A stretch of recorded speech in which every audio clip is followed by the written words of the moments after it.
and something to drive therein. And so, and all along many of the highways across the country are those little bumps along the edge of the road. And she really enjoys moving along, and every now and again, bump, bump, bump, bump, bump, especially when she was driving the monster bus. It's big, it wants to take up a lot of room.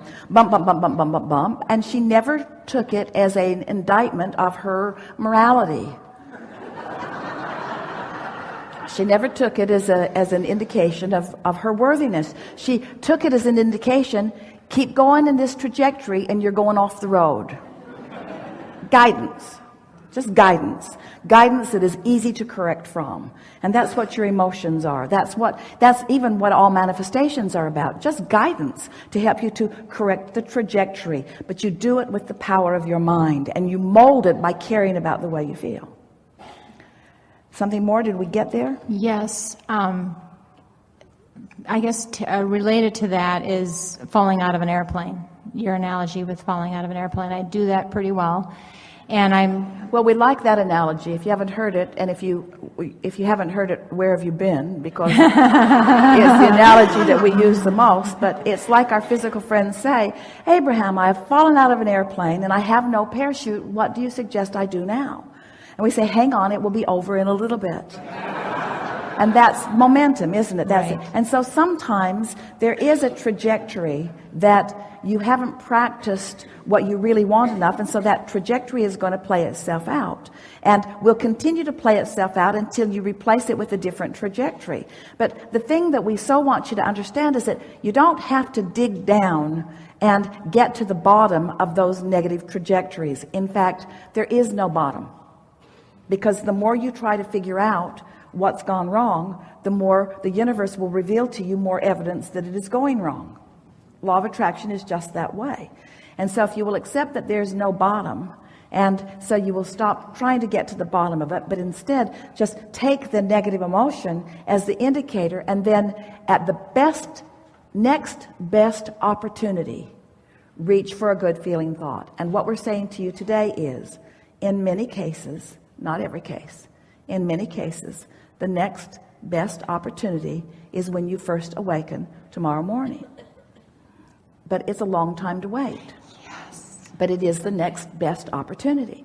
So once we convinced Esther of that, she didn't want to blow it for the day. Right. In other words, she wanted to get there. She wanted to acknowledge that she was there. And we're not talking about bringing yourself to bouncing off the wall enthusiasm. We're not talking about getting so high that you want to go out screaming into the woods your appreciation of all life. We're not talking about that kind of momentum. There's usually not that kind of momentum first thing in the morning. We're just talking about having a feeling of satisfaction, a feeling of well-being, a feeling of right place, right time, a feeling of, isn't this a nice day, a feeling of at oneness with the universe, a feeling of appreciation that the sun is coming around whether you can see it behind the clouds or not, a realization that the earth is spinning in its orbit, and all things, most things that are important to you are really, really, really, really, really in a good place, and that everything is working out for you.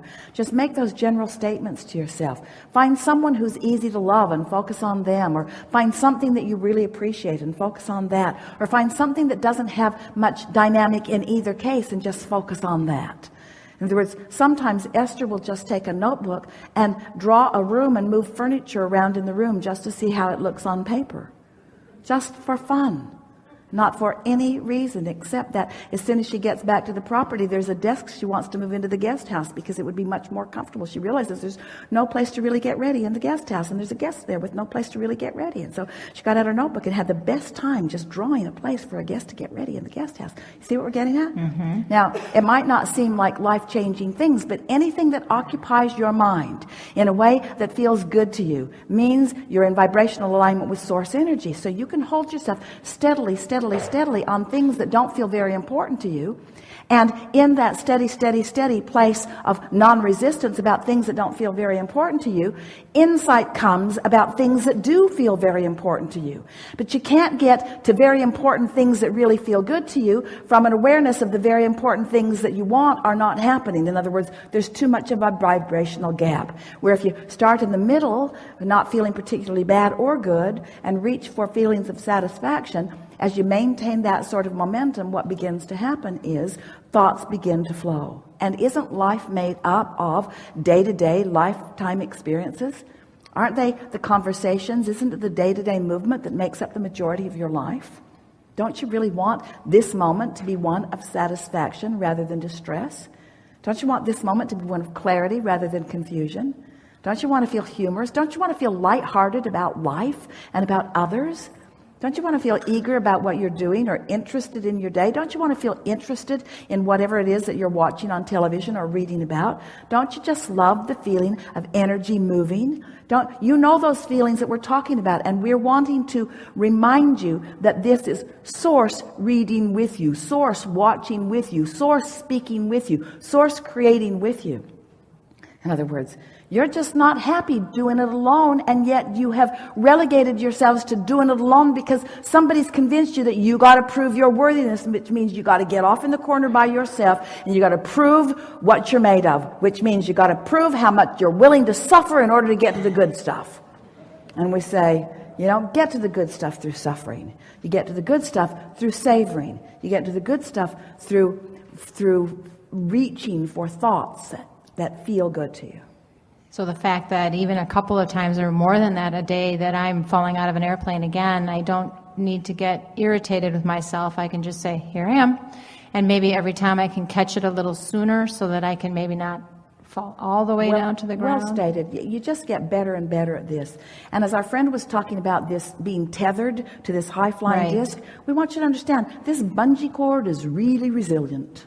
And really, when you think about it, you are eternally tethered to this vibration of well-being. In other words, you just can't separate yourself from it. You are eternally tethered to this vibration of well-being. And so what if you find a thought that doesn't allow you to be there? How are you going to know it? Can you imagine a sculptor taking a big clump of clay and just splatting it on the table and then complaining, well, I thought I'd be better at this. I don't like that at all. Or can you imagine an artist with his first paint and brush sort of trying to make something of it? And don't you want to mold it into place? And so when you begin to consciously and deliberately mold the energy, can't you give yourself, when a child is learning to walk and falls down, you say, get up, you little dummy. Or you don't say that, do you? You expect to be able to find your balance. And that's all we're talking about. Give yourself a break. Chill out. Don't ask yourself to be on the high-flying disc when this is the first time that you've really even focused upon it. It makes sense to you. You're feeling resonance with it. But you haven't been practicing getting there and staying there. You've been practicing observing what anybody's going to show you.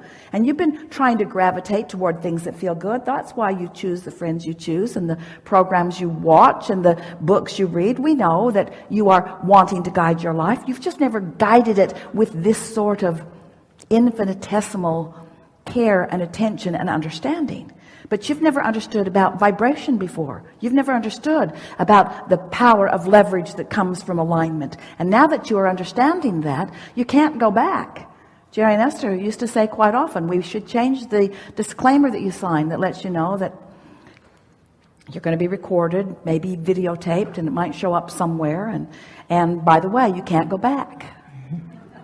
Once you understand that you are vibration, you will never be able to not understand that again, because you felt resonance with your source who has known it and wanted you to know it. And if we've said it in a way that you've heard it, now you know it and you can't go back from that. Now that you know that you are the creator of your own reality, you cannot go back from that. You can never again blame someone else without knowing it's not really your fault. We just rendezvoused on the Henri disc, and here we are together proving to each other where we are vibrationally. That's all that's going on here. It's not an indictment of our soul. It's not an indictment of our cleverness or our clarity. All it means is we just rendezvoused here because that's where we had our tuner tuned to. So here we are, enhancing one another's experience right here where we are. And so once you begin to acknowledge that when you wake up, it's your best chance, and you go for it and you accomplish it and you get some momentum going, and then the results of that day are better than any days that you've had lately, then it makes you sort of kind of want to do that more often, you see. And if you fall off, which you can't really fall off because you're eternally tethered, but if you're dangling down in there and in the yucky stuff, just laugh about it. This is just old stuff that I got going on. Doesn't have anything to do with what I currently know. I'm just still in the practicing phase of this. You'll get so good at it that it won't take hard work after a while. And even though you get really, really, really, really good at it, there's always going to be something that'll take you off, but your resiliency will be the factor that gets better and better and better and better and better. You're never going to reach the place that you can look right at something that you really eternally do not want. You're never going to be able to listen to someone hating out loud and getting you in on the dialogue and not feel the ramifications of that disconnection. You're never going to feel good when you hate. You're never going to feel good when you criticize. You're never going to feel good when you make fun of someone in a negative way. You're never going to feel good when you do that. But you might be like a lot of people who have soothed yourself into that being all right. But those days are over, folks. Because once you find resonance with who you really are, you never feel good again. You'll throw your fits, you will, and they'll feel really bad, and you'll bounce back from them easily, you see. And so it's really about how much airtime are you giving? How good do you want to feel? How much momentum do you want to get going there? How much do you want to hook up with this energy that creates worlds? How much clarity do you want? And then one day, soon, you'll be moving through a day, and instead of longing for things to change out there, big things like the lifetime, the vacation of a lifetime, or the relationship of a lifetime, or the dream house, or the dream car, instead of reaching for those things that feel way out there, you'll realize that you're walking around in a sort of magical seeming dream from anybody else's perspective, maybe even your own former perspective, where everywhere you go, things are just working out. It's like the universe really has your back. It's like the perfect thought of clarity comes at the perfect time that just helps you to dovetail with this and dovetail with this and dovetail with that, until it just feels like this magical ride where you say the right thing at the right time and somebody else says the right thing at the right time, and doors are just opening and nothing breaks your gait, and you just move with effortlessness, with ease and flow and fun and agility and clarity, and you just say, I love my life. I just love what's going on here. I would like to stay in this state forever and ever and ever and ever and ever and ever. And that's who you are. That's the state you intend to stay in. That's the state that is the most logical. That's the state that has the most momentum. That's the state that is really who you are. And when you begin to sniff that out and practice it and hold it, there will be no turning back for you, you see. And no one's holding out on you. There is no one saying, well, clean it up and then good stuff will come. It's nothing like that. Everything is self-introduced, self-induced, self-created. Everything is. And when you get hold of directing your own mind, then all day, every day, fun, not just vacation of a lifetime. Fun right now, fun right now, fun right now, fun, clarity, interest, now. And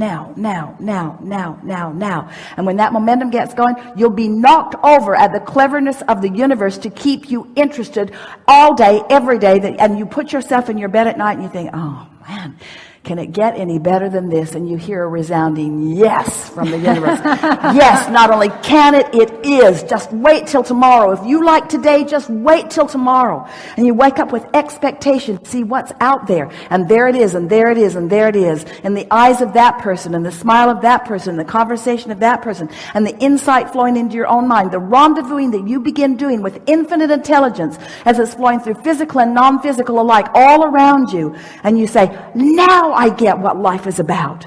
We're here for the joy of it. We're here for the self-expression of it. We're here for the expansion of it, with infinite resources flowing to us and through us. No shortage of any kind. Only resources to assist and to guide and to revel, you see.